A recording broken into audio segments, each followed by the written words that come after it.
Why do you sin? If you want to know what are the dynamics that kill sin and create love? You should ask yourself, why do I sin? And I'll tell you why you sin.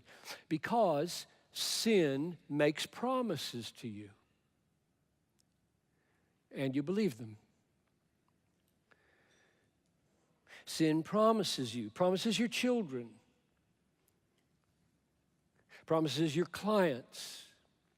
Sin promises them. What I have to offer, I'm sin now talking, what sin has to offer is better, more satisfying, more enjoyable, more hope-giving than Christ.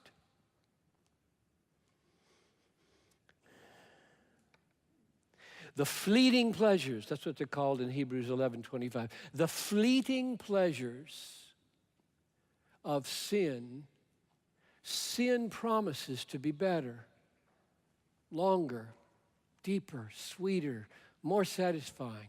And to the degree that we are deceived by those promises, we sin. Nobody sins out of duty, right?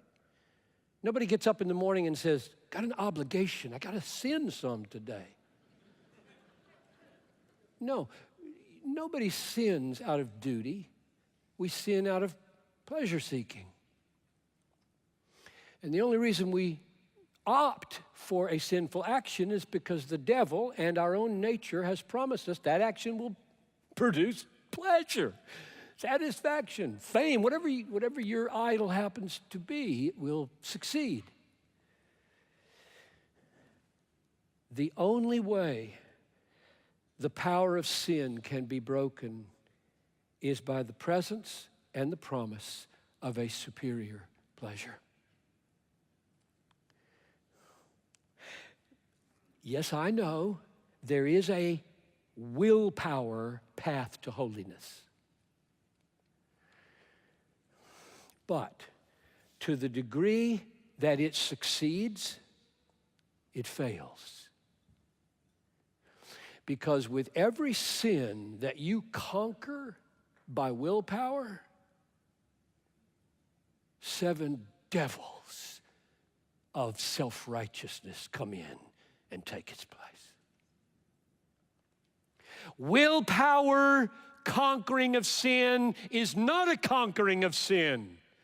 It's an exaltation of self. There is one way to conquer the promises of the pleasures of sin, and that is with the power of a superior pleasure, and his name is Jesus, and the way he is experienced is called saving faith. That's what faith is. It is a receiving of Jesus as all-satisfying treasure. And the reason we have had historically such a hard time figuring out how do you get right with God over here and some different way, figure out how to kill sin and do love over here, when in fact Christian hedonism shows through its lens saving faith is of such a nature as to be so satisfied in Jesus. It is the power that makes sin lose its compelling force.